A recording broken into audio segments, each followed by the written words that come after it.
Sumber arus listrik. Berdasarkan cara mengalirnya arus, sumber arus listrik ada dua jenis.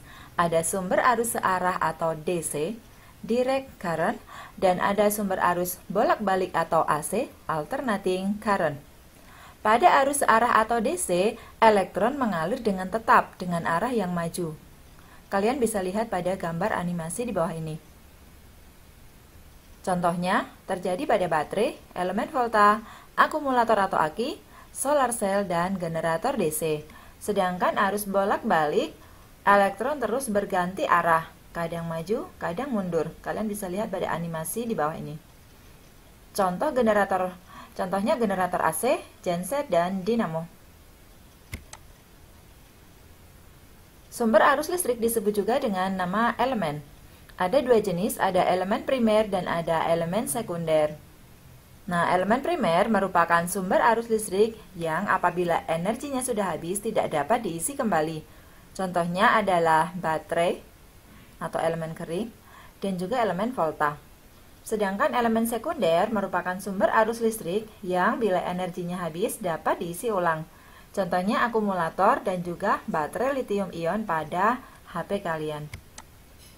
Sumber energi listrik. Yang pertama ada minyak bumi. Yang kedua adalah batu bara. Nah, kedua-duanya ini menghasilkan polusi bagi lingkungan. Dan keduanya ini juga masih dikenal sebagai sumber energi yang tidak dapat diperbarui karena proses pembentukannya yang sangat lama. Namun dari beberapa sumber yang saya baca, minyak bumi sebenarnya bisa juga dihasilkan dari reaksi kimia dari beberapa logam. Namun ini masih butuh penelitian lebih lanjut. Sehingga diperlukan energi alternatif yang tidak cepat habis, yang masih tersedia melimpah di alam. Nah, misalnya energi gelombang laut, atau disebut energi pasang surut. Namun, untuk pemanfaatannya juga butuh anggaran yang cukup besar. Kemudian energi angin. Nah, ini tidak butuh bahan bakar, namun juga hanya bisa dimanfaatkan di daerah-daerah dengan angin yang kencang. Kemudian energi matahari ini bisa dimanfaatkan di mana saja, dan di sini membutuhkan baterai saja untuk menyimpan energi panasnya, untuk diubah ke baterai untuk disimpan sehingga pada saat dibutuhkan bisa digunakan. Ini disebut solar cell. Kemudian energi air atau hydropower ini memanfaatkan air sungai atau danau untuk menggerakkan turbin yang kemudian dihubungkan dengan generator. Yang ketujuh adalah bioenergi atau biomasa. Ini memanfaatkan bahan organik yang berasal dari makhluk hidup, baik tumbuhan maupun hewan yang telah mati, telah membusuk ya. Kemudian yang ke-8 adalah panas bumi atau geothermal. Ini untuk pembangkit listrik bisa digunakan langsung bila daerahnya itu memiliki panas bumi yang tinggi dan mengeluarkan uap air secara langsung sehingga bisa langsung memutar turbin pembangkit listrik. Kemudian bagaimana energi listrik itu ditransmisikan atau dikirimkan dari pembangkit sampai rumah kalian? Itu harus dikirimkan pada tegangan yang sangat tinggi, yaitu di atas 115 kV untuk mengurangi hilangnya energi listrik pada saat dihantarkan. Nah, ini secara bagian sederhananya seperti ini. Jadi ini dari pembangkit listrik, kemudian dikirimkan. Nah, dikirimkannya itu membutuhkan alat yang digunakan untuk menaikkan tegangan, yaitu bernama trafo atau transformator step up. Nah, untuk menaikkan tegangan ya butuh trafo step up, sehingga ini menggunakan tegangan yang ekstra tinggi melalui sutet, saluran udara tegangan ekstra tinggi. Nanti mendekati gardu-gardu listrik akan diturunkan lagi tegangannya, ini diturunkan menggunakan transformator step down atau trafo step down sampai beberapa ribu volt. Setelah masuk ke gardu-gardu, kemudian mendekati ke rumah kalian, akan diturunkan kembali tegangannya menggunakan trafo step down lagi hingga tegangan 220 volt. Nah, seperti ini kira-kira transmisi energi listrik. Kita lanjut pada materi energi dan daya listrik. Energi listrik ini besarnya adalah berbanding lurus dengan tegangan, waktu, dan kuat arus, sehingga bisa kita tuliskan bahwa energi listrik itu V sama dengan V kali I kali T. Kita ingat hukum Ohm bahwa V itu I kali R, maka V sama dengan I kali R, kemudian kali I kali T, atau kita baca irit. Kemudian bisa juga kita masukkan hukum Ohm lagi, tapi yang kita ganti I-nya.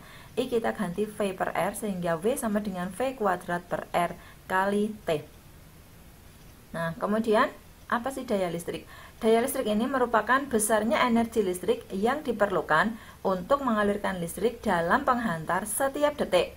Atau mudahnya, daya itu kan P sama dengan energi tadi adalah V setiap waktu T. P sama dengan V per T. Atau kalau kita membutuhkan W menjadi W sama dengan P kali T. Nah, W tadi, W sama dengan Feet. Maka kita bisa menuliskan bahwa P sama dengan ini V kali I kali T dibagi T. Unsur T kita corek, sehingga tinggal P sama dengan V kali I saja. P sama dengan V kali I. Kemudian kita masukkan lagi hukum Ohm bahwa V adalah I kali R, maka P bisa menjadi ini. P sama dengan I Ri. Atau, kalau rumus yang ini, yang V kuadrat per R kali T kita masukkan ke sini, maka V menjadi P sama dengan V kuadrat per R. Jadi ada beberapa rumusan yang bisa kamu gunakan untuk memudahkan mengingat. W sama dengan feet, W sama dengan irit. Nah, yang ini P sama dengan iri, P sama dengan V kuadrat per R. Dan yang utama ini V, P sama dengan V kali I. Baik, kemudian lanjut pada perhitungan biaya listrik. Untuk menghitung besarnya biaya pemakaian listrik dalam 1 bulan ada beberapa langkah.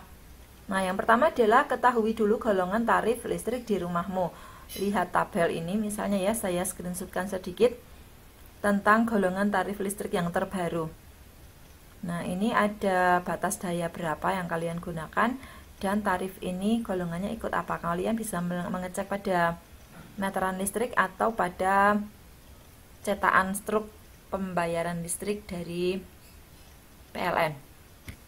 Nah, setelah tahu, kemudian langkah kedua, cek perabotan rumah yang butuh listrik dan perkiraan waktu pemakaian dalam 1 hari.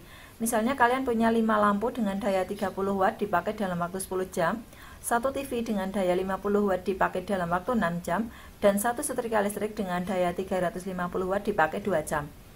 Nah, setelah itu langkah ketiga adalah hitung energi yang terpakai dalam 1 hari. Dihitung energinya tadi, ingat kembali yang slide sebelumnya ya, bahwa W sama dengan P kali T. Nah, P di sini adalah dayanya ini ya, tapi karena jumlahnya lebih dari 1, jumlahnya kita tulis dulu. 5 kali 30 ini kali 10. Nih, kemudian ditambah 50 kali 6. Ditambah lagi alat ketiga, 350 ini dayanya, kali 2. Nah, kemudian kita masukkan hasilnya. 5 kali 30 kali 10, 1500. Ditambah 50 kali 6 ini 300. Tambah 350 kali 2, 700. Dijumlah menjadi 2500 watt jam. Ya, karena ini dayanya dalam watt, waktunya dalam jam, watt jam. Atau bisa kita tulis 2500 WH. Kenapa H? Hour ya, bahasa Inggris dari jam. Nah, kemudian ini WH ini harus kita pindah atau kita ubah dulu ke kWh, kilowatt jam. Nah, apa sih kilowatt jam? Di sini 1 kWh sama dengan 1 kilowatt kali 1 jam. Nah, sebenarnya 1 kilowatt ini kan 1000 watt, sehingga kalau di sini tadinya watt, kita bagi 1000 ya, 2500 dibagi 1000, 2,5 kWh. Langkah keempat, 4. Hitung biaya listrik 1 bulan dengan cara biaya sama dengan energi 1 hari kalikan tarif 1 kWh kali 30. Nah, misalnya golongan tarif kalian adalah R1 900 VA. Kalian cek di sini. Berarti ikut yang kedua ya. Yang 1 kWh-nya 274.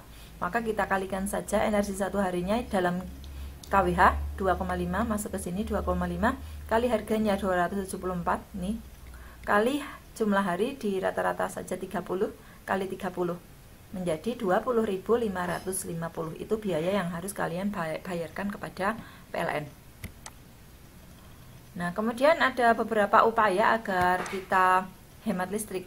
Mengapa sih harus hemat listrik? Tentunya hemat biaya yang harus kita keluarkan. Ini juga mengurangi emisi karbon, karena bagaimanapun untuk pembangkitan listrik itu menghasilkan polusi atau emisi karbon, sehingga biar menguranginya ya kita harus hemat listrik. Bagaimana caranya? Yang pertama adalah memakai alat listrik seperlunya saja, lalu menggunakan peralatan listrik dengan daya yang lebih kecil, sehingga sekarang banyak ditemukan teknologi, misalnya seperti lampu LED yang lebih hemat energi. Nah, kemudian karena listrik itu sebenarnya juga berbahaya, maka kita harus mencegah bagaimana agar pencegahan bahaya penggunaan listrik.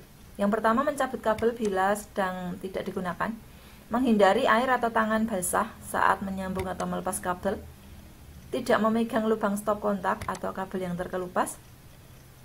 Perhatikan juga kalau pada alat tertentu ada peringatan penggunaan listriknya. Kemudian memasang sikring dengan